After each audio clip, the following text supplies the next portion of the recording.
Hello, Ms. Cortez. My name is James Scott Berry. I want to admit I, too, am a registered Republican. However, my mantra of my life is always be willing to be wrong. So maybe you or some of my friends here can convince me to be a Democrat, okay? I'm always open. I'll take you up on it. I used to always call myself a demo pub anyway since I was a teenager. I have two quick questions. If I have time to get them in, we'll see. The first one is on going back to your gun safety idea, but I just wanted to come indirectly at that and ask you if you would be willing to investigate the over 3 million incidences of violent acts and threats of violence allowed in our schools against teachers and against fellow students every year. Now, if you need, I have documentation, government documentation for that. Secondly, I think we can all agree that in every communist country, you don't have free speech. You're not free to hate the communist government or the leaders. In every Muslim country, you certainly don't have free speech to hate Allah or Muhammad or the Quran. You can be killed or put in prison by nightfall. Just to let you know, I would just caution against, really characterizing all predominantly Muslim countries the same. You know, Turkey and many other nations do have democracies, but I do think that there are certain nations like Saudi Arabia, which even my colleague in Congress, Ilhan Omar, has very much spoken truth to power in some of those issues that you bring up as well. But I just wanted to... Well, I have friends in almost every Muslim country in the world, and so I know what I'm talking about, and I know even in the supposedly democracies, they will put you to death if you criticize and blaspheme Muhammad, or at least put you in prison. You do not have the freedom to blaspheme Muhammad, okay? So all I'm just saying, though, is that growing even in the European socialist countries, in Europe and Canada, now you can easily face fines or imprisonment if you use critical hate speech against certain people groups. So my question is, I think we can all agree that love is the greatest aspect of humanity. But would you also agree that the greatest freedom in America and in any free country is the freedom to hate? And this goes to the debate on our college campuses. The freedom to hate is the greatest freedom because in many countries you cannot. And in America, you can hate, well, my time was a little bit taken, okay? In America, you can hate Donald Trump, and because it's not against the law, he cannot put you in prison. Isn't that a great thing? Okay. I think I understand where you're trying to go here, and I think part of it is, I think at the bedrock of what you're discussing is freedom of speech, right, and the freedom of expression, right, and that is what I would call it. Yes. I think that we have a freedom to express ourselves. But we should also know that in the United States, there are also limitations on our freedom of speech. No, only if it involves violence or threats, things that are illegal. But that's not free speech. And so, that's threat. Threats are not free speech. So, and also, beyond violence, I don't think you should say that. I don't think you should say that because that's confusing the issue. Sir, you have your time. Well, sir, I think it's also confusing. With respect, I think it's confusing to say that all Muslim countries would throw folks in prison. I think... Go. I just want to introduce some nuance to the conversation. Go over there. Go do it and see if you come back alive.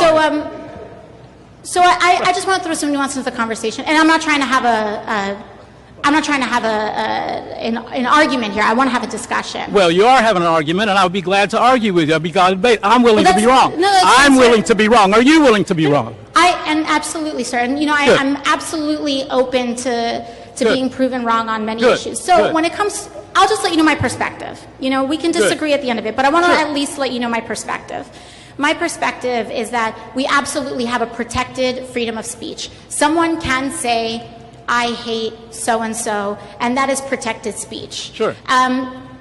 When we think about one of the landmark freedom of speech cases brought down by the Supreme Court, one of those cases and one of the verdicts said another form of speech that is not protected is yelling fire in a crowded movie theater. Because you're killing people. That will force people to trample one another. Right. And so that's not protected speech. So you can yell fire in the theater if there's a fire. If there's a fire. Okay, so right. That's a ridiculous argument. Right, sir. But he's saying, you know, if she's arguing with me, in the landmark speech. No, sir, it's fine. Because they turned my mic off. Okay, so I have to raise my voice. You fascists turn my mic off. Oh, sir, no, it's. And you can turn his mic on. You don't have to cut it off. I did not ask that to happen. Thank you very much. No, it's totally fine. For me, I think. Fascist. And so I think for me, sir, it's my concern is we have freedom to say, I hate this, I hate that. Where I do get concerned is where that line is played with so that we have plausible deniability to incite violence against people. I don't think that the president should have tweeted that video that he tweeted. Do I think he should have gone to jail for it? Absolutely not. But I don't think he should have done that. I think that by endangering Congresswoman Omar, he was playing with this line. And well, I disagree. She endangered herself, okay? That's not endangerment by sir, showing of truth. So showing the truth is endangerment, is inciting violence to show the truth. That is fascism. Well, sir, I don't think anyone's trying to ban that speech. His right to show the truth of what happened is just as valid as her right to say whatever she wants to say. And sir, that's why he's not being, that's why there's no charges being brought up. And being criticized by you as though there should be charges. No, I don't think there should be charges. Yes, because you say he's inciting violence against her. I think he is. That's absurd. You cannot incite violence. Yeah, inciting violence is illegal. Right. And so inciting so okay, and sir, I think one of the larger questions that we have here is that if we're explicitly talking about, do we have the right to say I hate so and so, I hate this, you even have the right, yes, to be bigoted in America. Absolutely. Yes. You absolutely have the right to be bigoted in America. Right. My question is, why do you want to, not you, but why would one want to be bigoted in America? It doesn't matter. I don't want to be bigoted. I grew up as a conservative Christian. I love every Muslim. I love the Muslims that would kill my family, okay? But I'm telling you that the greatest freedom is for us to allow anyone who wants to hate without violence. This Trump supporter walked up respectfully, asked direct questions, and completely exposed the contradiction at the center of AOC's politics. This exchange between Congresswoman Alexandria Ocasio-Cortez and a Trump supporter is one of those moments that perfectly captures the growing divide in America over free speech, political correctness, and the future of the country. What stands out immediately is how respectful this man actually was compared to the way the media constantly portrays Trump supporters. He openly admitted he was a Republican, said he was willing to be wrong, and asked for a real discussion. But the moment he started raising concerns about speech restrictions and cultural censorship, you could immediately see the discomfort from AOC because deep down, the modern left has a major problem when it comes to free speech. The man brings up a point that millions of Americans have been noticing for years now. In many countries around the world, criticizing certain religions, ideologies, or protected groups can bring legal punishment, fines, imprisonment, or worse. Whether it's Europe cracking down on speech laws, Canada policing so-called hate speech, or authoritarian countries outright criminalizing dissent, people are watching basic freedoms slowly erode.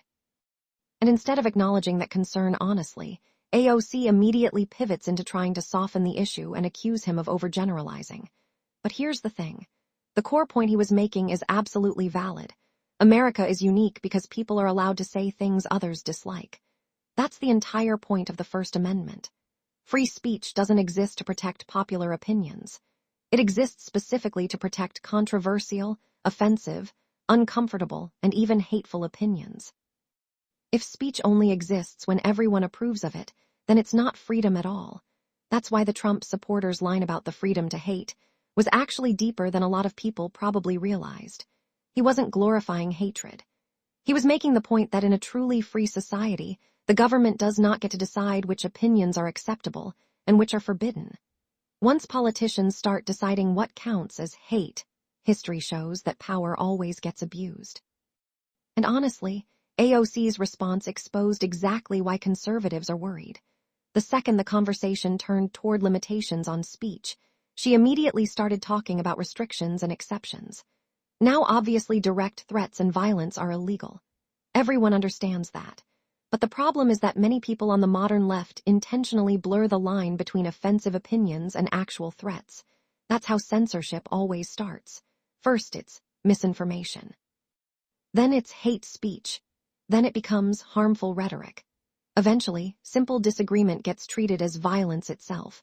And we've already seen this mentality spreading across college campuses, social media platforms, and even Western governments. The Trump supporter also made another point that hit hard. In America, people can openly hate Donald Trump without fear of imprisonment. That is actually something worth defending. In many countries throughout history, criticizing political leaders could get you arrested, disappeared, or killed. America was built differently. But what's happening now is that parts of the left increasingly want social and institutional punishment for people with the wrong opinions. You see it constantly. People lose jobs, get banned online, get publicly smeared, or get silenced for questioning progressive narratives on immigration, gender issues, religion, race, or politics. And instead of defending open debate, many Democrats now seem more interested in controlling language itself. That's why this exchange resonated with so many people. Because the Trump supporter came across like an ordinary American asking basic questions that millions of people have been thinking privately for years. Why does free speech suddenly become dangerous when conservatives use it? Why are certain groups protected from criticism while others are openly mocked every day? Why is disagreement increasingly treated like extremism? AOC never really answered those questions directly because the modern progressive movement struggles with the contradiction. They claim to support free expression, but only within boundaries they define themselves. And to be fair, this wasn't a hostile screaming match. The man repeatedly said he was willing to be wrong and wanted discussion. But every time he challenged the left-wing framing around speech, AOC tried to redirect the conversation away from the core issue. That core issue is simple. Who decides what people are allowed to say? Because once governments, corporations, media institutions, or activist movements gain the power to punish bad opinions, freedom disappears very quickly. This is why so many Americans, especially conservatives, have become fiercely protective of the First Amendment in recent years. They see a cultural movement growing that increasingly treats disagreement itself as unacceptable. And whether you agree with the Trump supporter or not, he exposed something important here. The real test of free speech is not whether you protect speech you like. The real test is whether you protect speech you hate. That's the principle America was built on.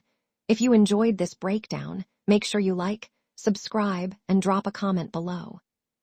Do you think this Trump supporter exposed the hypocrisy in AOC's argument, or do you think AOC handled the conversation well?